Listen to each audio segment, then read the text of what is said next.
Hi everyone, welcome to Dr. RCM Academy. In this session, I am going to talk about pulse code modulation. First, let us look at the block diagram of the pulse code modulation. So, if you look at, there are three parts here. So, the top one we call it as a transmitter. So, here whatever the analog signal we have, that will be sampled, quantized and encoded, and you are going to get the pulse code modulated wave. And this modulated wave, so we are going to transmit in the channel.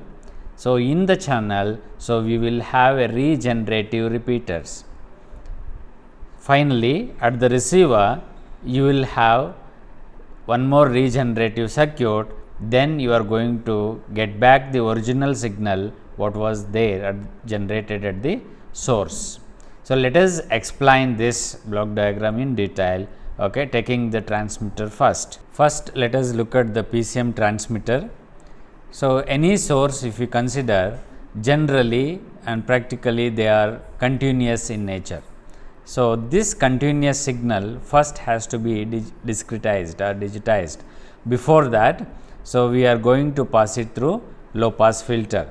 So, now any PCM generator consists of a sampler, quantization and encoding. This is the sampler, quantizer and encoder. Before we do this, so let us understand, so that continuous signal that is generated from the source, it has to be band limited to WHz. That means, it should be a low pass signal. Therefore, I pass this continuous signal, continuously varying signal, low pass filter. So, therefore, this signal will be band limited to the cutoff frequency, that is WHz. So, you are going to get, the output of a low pass signal, which is also a continuous, which will be represented as G of t.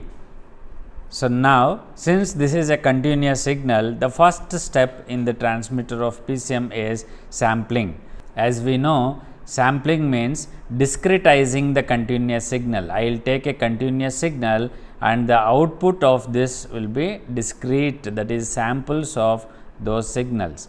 If G of t is the continuous signal, then I can write G of NTS, that is the sampled wave, the output of the sampler. That is what, so we write it as G of NTS, and I assume that this samples, we are taking the sampling rate, Fs is greater than or equal to 2W, that is the condition. So, above Nyquist criteria, if you keep the sampling rate, then only you can reconstruct at the receiver. This I have explained you in the sampling theorem video. I will paste the link in the description. So, after this choosing the sampling rate, so then we are going to assign binary values to the sampler. That is what the quantizer talks about.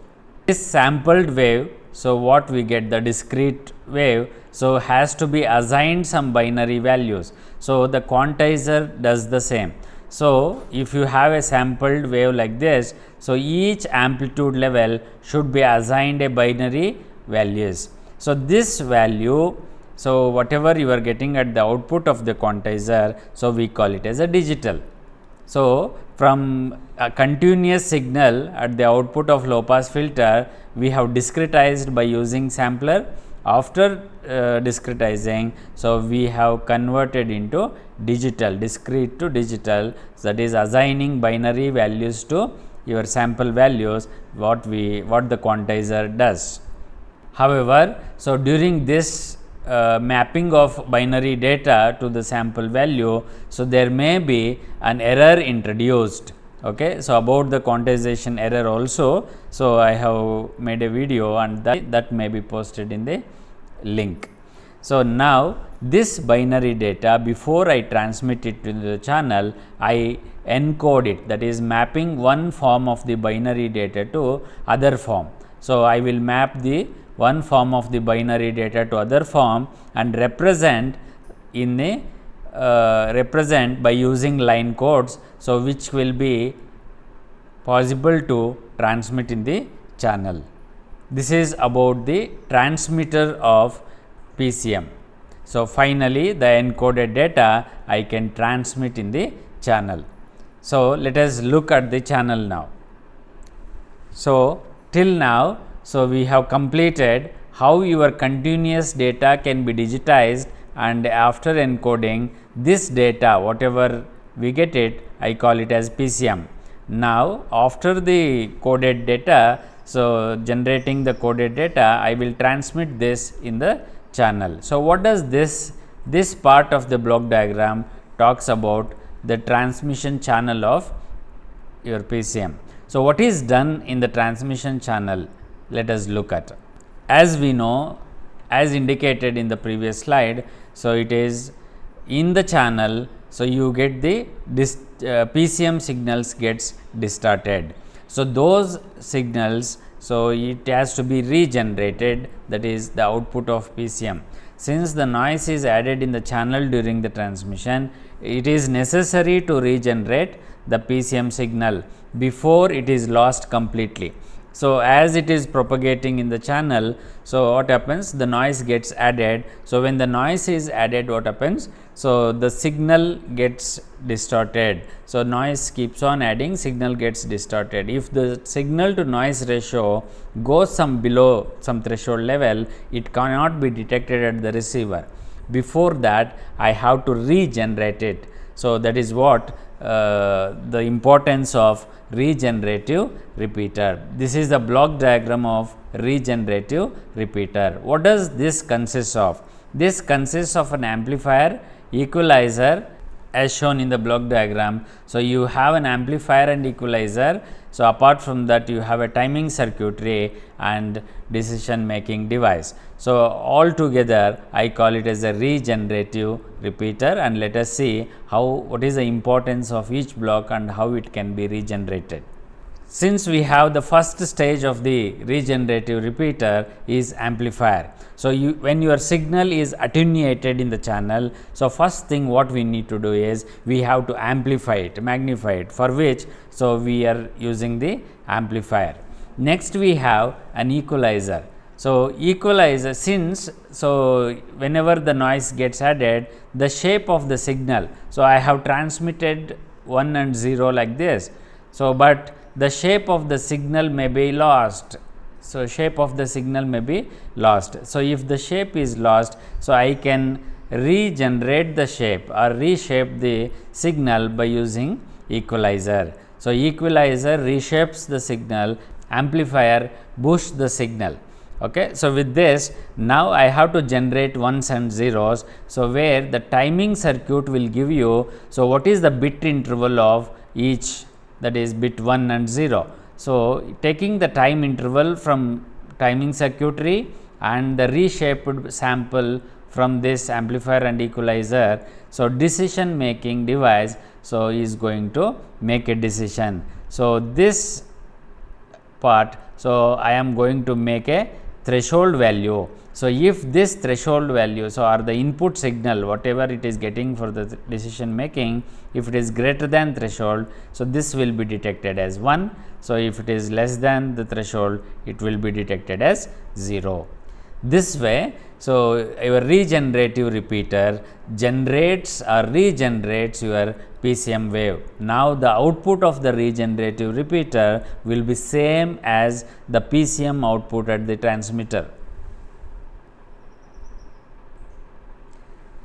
So, this is how ones and zeros can be generated by using regenerated repeater. This is what I have explained. So, with respect to regenerative repeater. Now, if this after regeneration again you start transmission in the channel. So, again the noise can add up, and so if the distance is larger, so you may require multiple regenerative repeaters in the channel. Therefore, I have shown in the transmission path many regenerative repeaters can be added based on the distance and the noise level. So, finally, so regenerated signal, so will be applied to the receiver. So, let us now look at, so what does the receiver consist of and how you are going to detect your original signal and give it to the destination. This part of the PCM I call it as a receiver. Coming to the PCM receiver, so the first part, So, at the output of the channel, so will be given to regenerative circuit. So, this regenerative circuit is used to maintain the signal to noise ratio. So, if there is any other noise, okay, so that has to be eliminated and signal strength has to be improved, signal to noise ratio has to be maintained.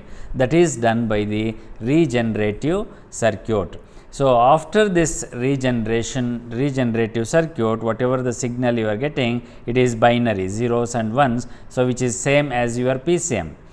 Now, this has to be decoded. Since you have done encoding at the transmitter, the reverse operation you have to do at the receiver. That is what the decoder does. So, whatever the mapping you have done from one form of the binary data to other form, I will do the reverse operation of that and I will get back the original signal. Okay. But this is in terms of binary. But what is that source is generated is analog, not digital. Therefore, I require a reconstruction filter.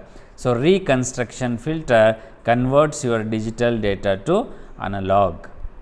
This will normally have a interpolated formula in it, okay, so that you get a continuous signal. So, even you have a discrete samples like that, that has to be reconstructed. The samples between these two has to be reconstructed and you should get the original signal that was there at the output of the source. So, once you get this, so I can give this generated signal, the continuous signal to the destination, so that you can listen to the or you can view the exact message or the information what is generated by the source.